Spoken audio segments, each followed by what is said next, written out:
जब तक पीछी कमंडल ना हो, और पीछी कमंडल भी हाथ में आ जाए और संस्कार ना हो, तो अभी वो मुनि कहलाने का अधिकारी, तो अभी वह मुनि कहलाने का वो अधिकारी नहीं हो सकता है। इसी खेल में कभी मुनि नहीं बना जाता। पानी पात्र में कभी आहार नहीं करना, भूल करके नहीं करना, और गलती कर ली हो तो प्रायश्चित जरूर ले लेना, प्रायश्चित जरूर ले लेना कि हमने भूल से एक बार अपनी पत्नी से कहा और पत्नी ने मुझे दिया। ऐसा व्यक्ति दुर्गति का पात्र होता है। दिगंबर महामुनिराज कर पात्र में क्या करते हैं? जिनके बर्तनों का त्याग है, बोलो जिनके बर्तनों का त्याग है, ऐसे एल मुनि महाराज और एलक जी और आरिका माता जी, ये तीन लोग ही करपात्र में आहार कर सकते। क्षुल्लक जी को भी करपात्र में आहार करने की आज्ञा नहीं है। किसको? बोलो, मौन है, बोलो किसको? गुल्लक जी नहीं, आप लोग ऐसे ही करते हो। क्षुल्लक जी, क्षुल्लक जी को कर पात्र में आहार करने का अधिकार नहीं है। क्षुल्लक जी किस में आहार करते हैं? और कटोरे में आहार करते, पात्र में आहार करते हैं। मैंने प्रश्न आपको रखा था कि कर पात्र में आहार क्यों करते हैं? देखिए, छोटी छोटी जानकारियां पर हमारे जीवन में बहुत बड़ा ज्ञान प्रदान करती हैं। कर पात्र में आहार क्यों करते हैं? कर पात्र में आहार करने का हेतु यह है, कर पात्र में आहार करने का प्रबलतम हेतु यह है, इससे ज्यादा शुद्ध कोई पात्र नहीं हो सकता है। आप लोग आहार देने की बात करते हो, आप लोग आहार दान देने की बात करते हो।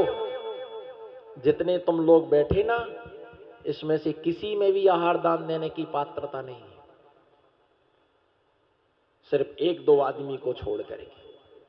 तुम में किसी भी आहार दान देने की, ये तो आहार दान तो तुम छोड़ो, नमो सिद्धाड़म, आहार दान देना तो तुम, आहार दान देना तो तुम छोड़ो, तुम्हारे अंदर हमारे कमंडल पकड़ने की भी योग्यता नहीं है। तुम्हारे अंदर हमारे कमंडल पकड़ने की भी योग्यता और पात्रता नहीं है। आहार दान देना तो दूर की बहुत बहुत बहुत बहुत बहुत, बोलो हाथ उठाओ पहले, बहुत ना हो। वो दशा ऐसी होती फिर नहीं बोलते ना तो। और इससे अच्छा सोने को जगह कहां मिलेगी? मंदिर ही में तो सो रहे, धर्मशाला ही में तो सो रहे। इसलिए मैं एक्शन करवाता हूं कि एक्शन करते रहो, निद्रा ना थाए, ऊंघ ना आए। बोलो बहुत बहुत बहुत। आहार दान देने की तो बात दूर रही, बोलो हाथ उठाओ। आहार दान देने की बात तो बहुत दूर रही, कमंडल पकड़ने की भी तुम्हारे अंदर योग्यता नहीं है। मालूम श्रापकाचार ग्रंथ क्या कहते? लोग कहते आहार दान की महिमा कितनी है। सुनो, रोज नई नई बातें तुम्हारे जीवन में आ रही। आचार्य प्रवर श्रापकाचार ग्रंथों में लिखते हैं, दिगंबर महामुनिराज को उसी ग्रह में आहार लेना चाहिए जिस ग्रह में कोई प्रतिमाधारी है। जिस घर में कोई प्रतिमाधारी नहीं है, कोई व्रती नहीं है, उसके घर में भोजन नहीं लेना, उनके घर में भोजन नहीं लेना। फिर क्या करने का? उनके बर्तनों में बना हुआ भोजन भी नहीं लेना। क्या समझ में आया? बोलो, क्या बोला मैंने? जिसके ग्रह में, बोलो आराम से बोलो, जिसके ग्रह में, जिसके ग्रह में कोई प्रतिमाधारी नहीं है, ऐसे व्यक्ति के घर में आहार नहीं लेना, ऐसे व्यक्ति के हाथ का आहार नहीं लेना, और ऐसे व्यक्ति के घर में बना हुआ आहार 0 सन्नाटा। व्रती है आपके घर में कोई? आप कितने प्रतिमाधारी हो? नहीं हो? कोई मम्मी पापा दादा दादी नाना नानी, कोई घर में तुम्हारे घर में कोई बोले हम खुद ही प्रतिमा है एक? तुम कितने प्रतिमाधारी हो? नहीं। तुम कितने प्रतिमा? भाई प्रथम नहीं। अब क्या किया जाए? तो सोल्यूशन ए निकाला गया, व्यवस्था ये निकाली गई कि चलो भाई आजीवन आलू प्याज रात्रि भोजन का जिनका त्याग है उनके हाथ से आहार। अब वो भी मिलना दुर्लभ हो गए, वो भी बेचारे जो आजीवन के त्याग थे तो उनका भी क्या हो गया, वो भी प्रस्थान कर गए और कमी आ गई तो फिर क्या 1 साल पर आ गए, वो भी दुर्लभ होने लगे तो फिर बोलो 1 महीना पर आ गए। अभी भी कुछ श्रावक ऐसे बोले महाराज जी 1 सप्ताह कहीं ऐसा बोलते त्याग। तो अपन हम क्या समझे उन्होंने ऐसा किया ना, तो मैं समझा 1 साल को क्या किया है। अब वो तो बोल हम भी मौन थे, वो भी मौन था, आंखों ही आंखों में इशारा हो गया। बोलो हाथ उठाओ, हाथों ही आंखों में इशारा हो गया और हमको तुम्हारा बड़ा सहारा हो गया। उसने ऐसा किया तो मैंने समझा 1 साल को। मैंने उसको बिल्कुल सामने खड़ा करके अच्छे से हाल लिया कि मैंने क्या अच्छा वजनदार ग्राहक मिला है। अब लेते रहे यार, बाद में तो शिकायत आई शाम को उसकी बहन ही बोले महाराज जी है ना, महाराज जी ये हमारे भैया ने आहार दिया, आलू प्याज त्याग किया। मैंने कहा 1 साल को त्याग किया। बोले उसने तो खा लिया, दूसरे दिन उसने आलू प्याज खा लिया। मैंने उसको बुलाया करम की कल्ला को, मैंने कहा तूने भोजन आलू खाया? बोले हाँ खाया। प्याज खाई? बोले हाँ खाया। रात में खाया? बोले हाँ खाया। मैंने कहा तूने तो त्याग किया था 1 साल के लिए। बोले किसने कहा 1 साल का? कहा किसने कहा है? मैंने कहा आपने ऐसी उंगली बताई थी। बोले 1 दिन की बताई थी। मैंने बताओ, मेरी आंखों में धूल झोंक गया।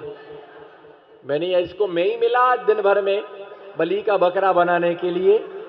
मैंने कोई बात नहीं, ठीक है, मैंने कुछ नहीं कहा। अब मैंने भी अंदर दबा की बात रखी। मैंने कहा ठहर जाओ, अब हम तुम्हें भी हम छोड़ेंगे तो बच्चू राम बच के जाओगे कहां। दूसरे दिन फिर आहार देने आया, फिर दूसरे दिन आहार देने के लिए आया। मैंने त्याग कितने दिन के लिए? बोलो। लोगों ने कहा कि तुम्हारा थोड़ी मौन है, तुम तो बोलो। फंस गए चक्कर में। बोले 1 महीने को, बोले 6 महीने को, हमने यहां। बोले 1 साल को, पंचवर्षीय योजना, फिर चुनाव होगा बाद में। पंचवर्षीय? बोले नहीं, बोले मैं नहीं छोड़ू, मैं नहीं दूंगा यार। तो मैंने उसको डरवाया। मैं छोड़ रहा जी, जिसका चौका था उसने पकड़ ले, छोड़ता कि नहीं छोड़ता? त्याग कर मैंने मैं तो बिल्कुल बस इतना ले गया था बिल्कुल, पर मैं छोड़ता नहीं। पेटू राम का सवाल है, ऐसे कैसे छोड़ दो? 24 घंटे में एक बार तो मिलता है वो, और ये बोले छोड़ दो छोड़ दो छोड़ दो छोड़ दो, ऐसे कैसे छोड़ दो? है ना, डरवाने का, फुसकारने का, काटने का नहीं, फुसकारने का। पर तो मैंने कहा तो घबरा गए लोग, उनको ये बात मालूम थी। अब वो सब बोले छोड़ो छोड़ो, अब वो फंस गया। अब और बोले ठीक है महाराज जी 5 साल को त्याग। मैंने कल मैं रो रहा था और आज तू समझ गया और बस 5 साल को त्याग कर दिया। फिर आके बोले महाराज जी तुम खतरनाक हो। तो हमने कहा तुम क्या देख रहे, बंदूक से कम थोड़ी है। ये क्या है, हमारे साथ में हमेशा गन रहती है, साथ में इससे अच्छे अच्छे लोग डरते हैं। ये साथ में हो तो डाकू भी साधु के चरणों में झुक जाता है, और ये ना हो तो कोई कार्टून में बंद करे, कहाँ मालूम कहाँ पटाखा है, नंगा कहाँ से आ गया। ये है तो दिगंबर है। बोलो ये है तो, बोलो ये है तो दिगंबर है, और ये नहीं है तो नंगा है, और ये नहीं है तो क्या है। इसलिए कहा था, एक आया पीछे रे पीछे ये तो बता तूने क्यों ने सा पुण्य किया है। बोलो पीछे रे पीछे ये तो बता तूने कौन सा पुण्य किया है। जो खुश हो करके गुरुवर ने हाथों में थाम लिया है। पीछे लो ना पीछे बोलो ना, मयूर पंख से बनी है पीछे, मयूर पंख से बनी है पीछे, सुंदरता दर्शाती अपने कोमल पंखों से वो को ही बचाती। पीछी बोलो ना, पीछी और कमंडल का कैसा संयोग बना है। पीछी और कमंडल का। भैया पीछी कमंडल है तो साधुता है। उसने कहा महाराज जी 5 साल को आपने त्याग करा दिया, बोले कुछ डिस्काउंट? मैंने कहा कोई डिस्काउंट नहीं, कोई डिस्काउंट मिलने वाला नहीं है। मैंने कहा तुमने हमको धोखा दिया, कहीं ना कहीं तो पकड़े जाओगे, कहीं ना कहीं रेट पड़ेगा। साधु की आंखों में धूल मत डालना भैया, ये ध्यान रख करके चलना। करपात जिस व्यक्ति घर में कोई वृत्ति नहीं है, बोलो कोई वृत्ति नहीं है, उसके हाथ का नहीं। अब आ गया नंबर 1 साल का, 1 महीने का आ गया। अब कुछ समय के बाद में एक पक्ष पर आएगा, जब नहीं मिलेंगे तो फिर 1 सप्ताह पर आएगा, 1 सप्ताह हो जाने के बाद में फिर 1 दिन पर नंबर आएगा। जैसे जैसे कली काल प्रचंडता पर उतरेगा, है ना, प्रचंडता पर उतरेगा, 1 घंटे पर आ जाएंगे। ये जब तक आहार दे रहे तब तक के लिए त्याग पर आ जाएंगे। भैया ध्यान रखना, तुम्हारे अंदर कमंडल पकड़ने की योग्यता नहीं है, पर ये साधुओं ने, है ना, इतना ये ध्यान में रख के चला कि लोगों को अवसर मिले, इसलिए, है ना, देती सबसे शुद्ध पात्र कर पात्र होता है। कारण, है ना, ये पात्र कभी झूठा नहीं होता है। बोलो ये पात्र कभी झूठा नहीं होता है, पर थाली, गिलास, चम्मच, बर्तन ये सब झूठे होते हैं। थाली में तुम खाते हो इसलिए झूठी है, चम्मच से चावल खाते हो, चम्मच से, हाँ ना, कुछ तो बोलो, चम्मच से चावल खाते हो, चम्मच से रसगुल्ला खाते हो, है ना, चम्मच से रबड़ी खाते हो, चम्मच से, वो चम्मच भी झूठी है। और गिलास से क्या करते हो? गिलास से पानी पीते हो, है ना, तो गिलास भी क्या है? झूठा है। कई बार लोटा से पानी पी जाते हैं, कई बार थाली में पानी डाल के थाली से पी जाते हैं। हर बर्तन झूठा है, यहां तक कुकर भी झूठा है। कुकर भी क्या है? बोलो कुकर भी। कौन खाता कुकर में? हाथ उठाओ, बोलो हे गुरुवर बताओ कुकर में कौन खाता है? बोलो फटाफट, कुकर में कौन खाता? आपकी रामकली। क्योंकि जब सबने भोजन कर लिया और थोड़ा सा भात बचा तो काय को थाली खराब करें, इसी में सब्जी डाल लो, उसी में मिलाया और हप्पा। आपका नाम किसने लिया? आपकी हड्डी में तो हड्डी नहीं है, टेंशन में इतना आ गए अटैक ना आ जाए। अरे भैया खाने वाले एक है, हलवा भी कढ़ाई में खाते, कई बार सबको परोस दिया, बचा अलग से प्लेट, कौन खराब करे तो पूरा क्या करो, हलवा कढ़ाई में खाते और एक गिलास से पूरा की पूरी कढ़ाई पहुंच ली और उसको लपेट के खा लिया। मना मत करना, एक जीव की अपेक्षा से कथन नहीं है, मना मत करना। ऐसा तुम नहीं करते, तुम्हारा नाम किसने लिया? हम भी नहीं ऐसा करते, क्योंकि हमारा करपात्र का नियम है। भैया जिसमें सब्जी बनती उसी में खा लेते। आदमियों का क्या है, कौन बर्तन मांजे, कौन क्या करे, सबसे ज्यादा। और दूसरी बात, कोई तमाकू खाता, कोई बीड़ी पीता, कोई सिगरेट पीता है ना, कोई शराब पीता है, ऐसे बर्तनों का भोजन मुनिराज नहीं कर सकते, इसलिए किसमें लेते? कई साधु चम्मच से भी नहीं लेते हैं, वो कटोरी से लेते हैं, है ना, चम्मच से भी नहीं लेते हैं, गिलास से भी पानी नहीं लेते, सीधा जग से पानी लेते हैं। और कई श्रावक इतने अच्छे विवेकवान हैं, कई श्रावक इतने अच्छे विवेकवान होते हैं। आप कहते अहिंसा परमो धर्मा, अहिंसा धर्म है, बोलो अहिंसा, अहिंसा धर्म है। जियो और जीने दो, जियो और जीने दो धर्म है।